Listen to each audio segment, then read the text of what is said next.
पिता का पालतू कुत्ता था। उसका सर पत्थर से कुचला गया था। वो देखकर मैं बहुत ज्यादा घबरा गया। मैं सोचने लगा कि शेरू को इस तरह से कौन मार सकता है। खंडिया की मम्मी अभी भी जोर जोर से रो रही थी। मैंने भीड़ की ओर देखा तो उसमें मेरी आई खड़ी हुई मुझे दिखाई दी। मैं आई के पास जाकर खड़ा हो गया और आगे का नजारा देख मेरे रोंगटे खड़े हो गए। आगे खंडिया के पिताजी की लाश पड़ी थी। उनका गले का मांस गायब था और चेहरे पर खरोंची थी, जीभ मुंह से बाहर निकली हुई थी। खंडिया की मम्मी लाश के सामने बैठी रो रही थी। खंडिया लाश से दूर बस अपने पिताजी की लाश को घूर रहा था, लेकिन उसके चेहरे पर अपने बाप को खोने का कोई गम दिखाई नहीं दे रहा था। ठीक से बताइए क्या हुआ था? एक पुलिस अफसर ने खंडिया की माँ से पूछा। सुबह खंडिया की चीख सुनकर मैं घर से बाहर निकली तो आंगन में जमीन पर खंडिया के पिताजी खून से लथपथ पड़े दिखाई दिए और खंडिया शेरू को मार रहा था। उसने शेरू के सर पर पत्थर से हमला किया और शेरू जमीन पर गिर गया। मैंने खंडिया से पूछा कि तुम उसे क्यों मार रहे हो, तो उसने रोते हुए कहा कि मम्मी, शेरू ने पिताजी को मार डाला। मैं जब बाहर आया तो पिताजी जमीन पर पड़े हुए थे और शेरू उनके गले का मांस खा रहा था। जिसको अपनी थाली में से मांस निकाल कर खिलाते थे, आज उसी ने उनके गले का मांस खा लिया।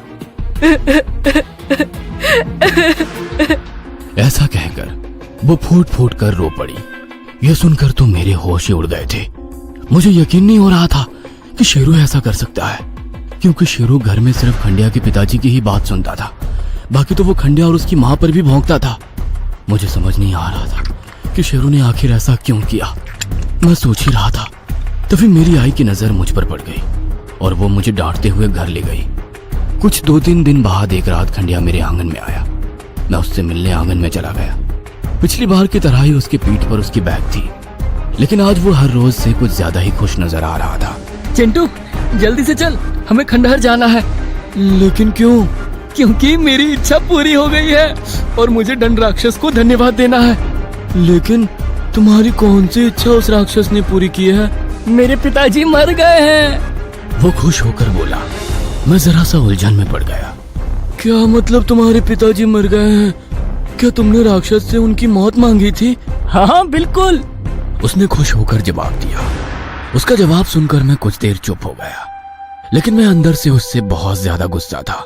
कैसे बेटे हो तुम? तूने खुद के बाप की मौत चाही? अरे मेरे पापा नहीं है तो मैं हर रोज उनके लिए रोता हूँ। नास्तिक हूँ, लेकिन फिर भी भगवान से हर रोज यही प्रार्थना करता हूँ कि मेरे पिताजी वापस आ जाए। और तुम खुद के पिताजी की मौत पर खुश हो और राक्षस को उनकी मौत पर धन्यवाद देना चाहते हो। मैंने ना जाने कैसे कैसे शब्द उसके लिए निकाले। मैं उस पर बहुत चिल्लाया।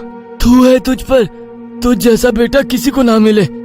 मेरे जिस बाप की तू बात कर रहा है ना, उसी के वजह से मैंने और मेरी माँ ने बहुत कुछ झेला है। उसने कभी मुझे बाप की तरह प्यार नहीं किया, न मेरी माँ को उसने कभी एक बीवी की तरह इज्जत दी। जब तक जिया तब तक मेरी माँ और मेरी मेहनत के पैसों पर जिया। शराब के पैसों के लिए माँ को पीटता था, मुझे पीटता था। मेरे और मेरी माँ की जिंदगी का सबसे बड़ा दुख मेरा बाप था और उसी की वजह से मेरी छोटी बहन प्रिया इस दुनिया में नहीं है। तब मुझे याद आया कि जब 2 साल पहले फार्म हाउस पर मैं आया था, तब खंडिया के साथ उसकी छोटी बहन भी थी और अब वो कह रहा था कि वो इस दुनिया में नहीं है। खंडिया, क्या हुआ था तुम्हारी छोटी बहन के साथ? उस बरसात की मौसम में छोटी बीमार पड़ गई। 1 हफ्ते से उसका बुखार कम नहीं हुआ था। इलाज के लिए ज्यादा पैसे भी नहीं बचे थे। तब एक रात पिताजी घर आए। छोटी को बीमार देख उन्होंने मगरमच्छ के आंसू बहाए और बोले कि अब छोटी को इलाज के लिए शहर के अस्पताल ले जाना पड़ेगा। उस बरसात में पिताजी माँ से इलाज के सारे पैसे लेकर गाड़ी लेने के लिए चले गए। छोटी हमारे सामने दर्द के मारे कराह रही थी। रात बीत गई, सवेरा होने को आया था, तब उसने मेरे ही सामने अपना दम तोड़ दिया। लेकिन पिताजी वापस नहीं लौटे। वो पैसे खत्म होने के बाद 2 दिन बाद घर आए। छोटी के अंतिम संस्कार में भी वो आदमी नहीं आया। तभी मैं समझ गया था कि इसे हमसे कोई वास्ता नहीं है। इसे मतलब सिर्फ हमारे कमाए हुए पैसों से है। बाप के प्यार के लिए मैं तरसता रहा, लेकिन उसने कभी मुझे प्यार नहीं किया। प्यार के बजाय हमें सिर्फ दर्द देता रहा। मैंने उसे अपने हाथों से मारने की कोशिश की, लेकिन मैं कर नहीं सका। बाप को अपने हाथों से मार नहीं सकता था, इसीलिए मैंने राक्षस से बाप की मौत मांगी। खंडिया की आंखें नम हो गई थी। उसने जो छोटी के बारे में बताया था वो सुनकर तो मेरी आंखें भी नम हो गई थी। मुझे लगा कि खंडिया ने जो कुछ किया है ठीक ही किया। कम से कम अब उसकी माँ और वो चैन से तो जी सकेंगे। मैंने खंडिया से माफी मांगी क्योंकि मैं उसे गलत समझ बैठा था, लेकिन मैं ये मानने को तैयार नहीं था कि उसके पिताजी की मौत उस राक्षस की वजह से हुई थी, क्योंकि मैं नास्तिक था। मैं ना तो भगवान में विश्वास करता था, ना ही भूत प्रेत राक्षस में। लेकिन खंडिया को दंड राक्षस पर अंधविश्वास था और वो उसका शुक्रिया करने के लिए वापस उस मंदिर में जाना चाहता था। इसीलिए मैंने उसे हाँ करी और हम दोनों जंगल के रास्ते उस खंडहर की तरफ चलने लगे। मैंने उससे पूछा कि तुम्हारे बैग में क्या है। तब उसने बताया कि उसमें और एक खरगोश है। गुड्डू के बाद वो उससे ज्यादा प्यार करता था और राक्षस का शुक्रिया करने के लिए वो उसकी बलि चढ़ाने वाला है। तब मैंने उसे ऐसा करने के लिए मना किया। खंडिया, तुम अंधविश्वास में किसी मासूम की बलि नहीं चढ़ा सकते। ये राक्षस भूत प्रेत ऐसा कुछ नहीं होता। अरे ये मेरा अंधविश्वास नहीं है, वो सच में है और उसी ने मेरी इच्छा पूरी की है। तब हम दोनों में बहुत देर तक बहस हुई। मैं ये मानने को तैयार नहीं था कि वो राक्षस है। तब खंडिया बोला, ठीक है, अगर तुम्हें ये सब झूठ लग रहा है तो तू खुद उस राक्षस को देख। मैं इस खरगोश की बलि दूंगा और वहाँ से चला जाऊंगा और कुछ दूर झाड़ियों में छुप जाऊंगा, लेकिन तुम वही किसी दीवार के पीछे छुपकर उस राक्षस को मरे हुए खरगोश को खाते देखना, तब तुम्हें मेरी बात पर विश्वास होगा। मैं बस खंडिया को झुठलाना चाहता था। मैं जानता था कि खंडिया इन दो बलियों पर रुकने नहीं वाला है। वो आगे भी अपने अंधविश्वास में और जानवरों की बलि देगा।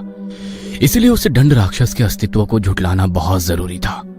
मैं तैयार हो गया।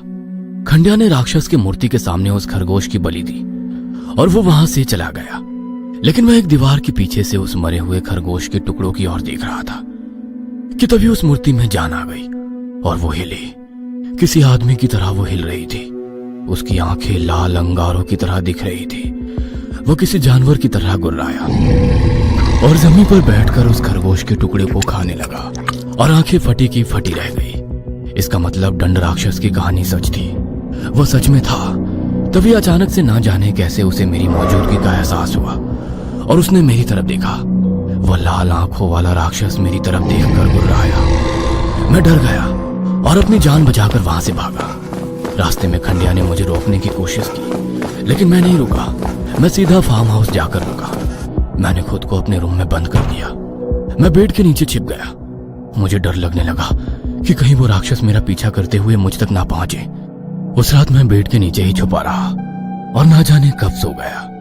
लेकिन टेलीफोन की रिंग से मेरी आंख खुल गई। मैं बेड से बाहर आया। मैंने घड़ी की ओर देखा तो रात के 12 बज रहे थे। मैंने फोन उठाया। तब फोन पर खंडिया था। वो काफी डरा हुआ था और रो भी रहा था। चिंटू, मुझे बचा, वो राक्षस मुझे मार डालेगा। मैंने अभी सपना देखा कि वो राक्षस मेरे ही कमरे में आकर मुझे मार गया। ये सुनकर तो मेरे होश ही उड़ गए। खंडिया के सभी सपने सच हो गए थे और ये सपना उसे आया। इसका मतलब ये वाला भी सच होने वाला था। लेकिन वो तुम्हें क्यों मार डालेगा? क्योंकि मुझसे गलती हुई है। राक्षस को खाते हुए नहीं देखते। अगर उन्हें ऐसा करते हुए कोई देखता है तो वो उन्हें मार डालता है। लेकिन क्योंकि मैंने तुम्हें उसे खाते हुए देखने के लिए मजबूर किया था, मैं उसका गुनहगार बन गया हूँ। इसीलिए वो गुस्सा है, मुझे मार डालने वाला है। ये सुनकर मैं डर गया क्योंकि मैंने खुद उसे बलि खाते हुए देखा था।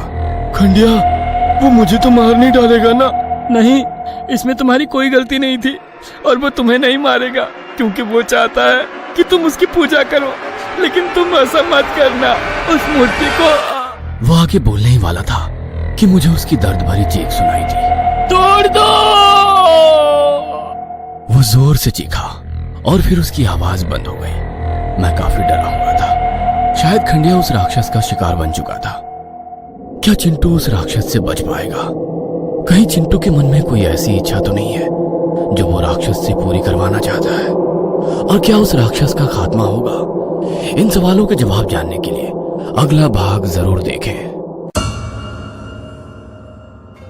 ये कहानी आपको अच्छी लगी हो तो हमें सब्सक्राइब करें, हमारा इंस्टाग्राम और फेसबुक पेज जरूर फॉलो करें। और हाँ दोस्तों, सब्सक्राइब करना भूलना मत।